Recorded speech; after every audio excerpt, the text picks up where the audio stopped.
pleases me. No act is more sacred than consecrating a site in the blood of one's enemies. The rest of the dam is fully under our control. A few pitiful holdouts remain, but their time is short. The general was the last source of concern. With their commander dead, the NCR will pull out of this region, allowing our conquest to continue westward unopposed for a time.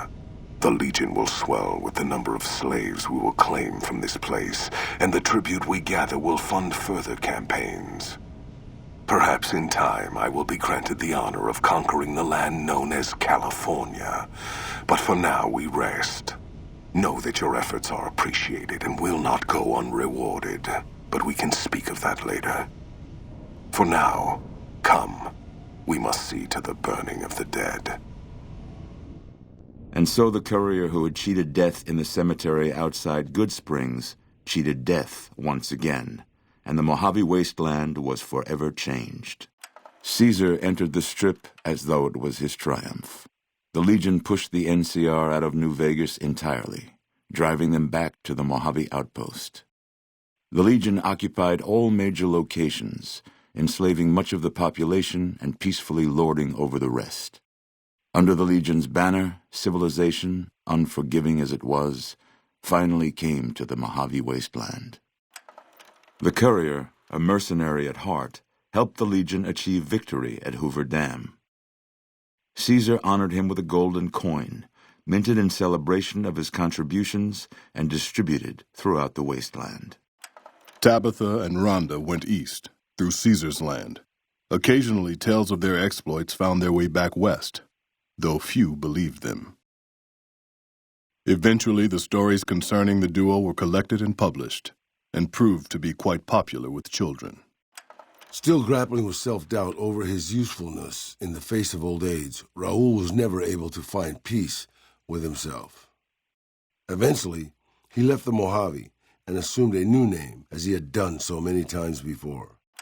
Cautious after the Boomers' display of power at Hoover Dam, Caesar chose to leave the Boomers alone.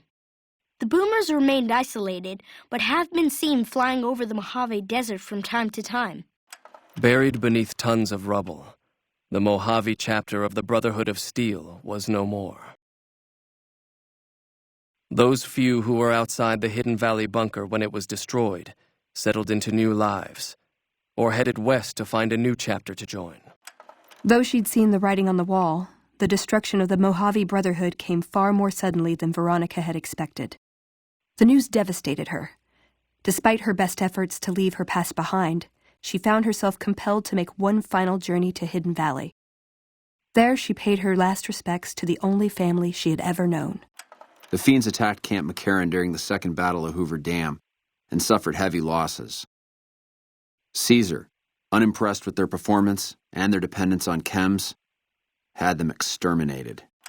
After the Legion's victory, Caesar, out of a strange respect for his old fellows, allowed the followers safe passage out of the wasteland. Reluctantly, the followers accepted the offer and abandoned Old Mormon Fort to the Legion. Travelers continued to stop by Good Springs Source for water on the Long 15, but rarely would anyone venture into the ruins of Good Springs itself. Those who did were almost always tourists, come to visit the graveyard where the Courier rose from the dead. As reward for their loyal service, Caesar forcibly integrated the great Khans into the Legion. The sick and elderly were killed, the women sold as wives to ranking officers, and the tribe's identity was annihilated. Though many great Khans mourned the death of their tribe, many more were ultimately satisfied with their revenge against NCR. With no cure for the Nightkin schizophrenia in sight, the disgruntled Nightkin left Jacobstown. Without a treatment, their insanity grew. The crazed Nightkin terrorized the wasteland, and Jacobstown suffered repeated reprisals from mutant-hating humans. In the end, the surviving mutants abandoned Jacobstown entirely, its existence quickly forgotten by the rest of the wasteland. Impressed with the King's continued attacks upon NCR citizens and soldiers, the Legion offered them the option of being assimilated into the Legion. The kings refused and briefly became slaves in the Legion, but after a failed escape attempt, they were all put to death. With the transplant of Lupa's brain, Rex gained all of the donor's experiences traveling with the Legion. These melded well with his own memories of the Legion, and his new mind quickly adjusted to the myriad memories. Most powder gangers at the correctional facility fled into the wasteland rather than face the advancing forces of the Legion. Those brave or foolish to remain were killed or crucified by the merciless legionaries. After the majority of the Vault 19 powder gangers joined the Great Khans, the weaker members scattered throughout the Mojave wasteland. Though a few managed to erase their past, most never survived the journey. Hot-headed to the end, Sheriff Myers chooses to oppose Caesar's takeover of Primm with a standoff.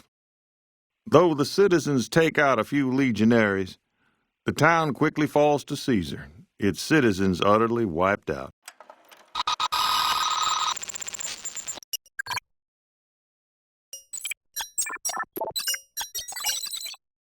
And so the Courier's road came to an end, for now.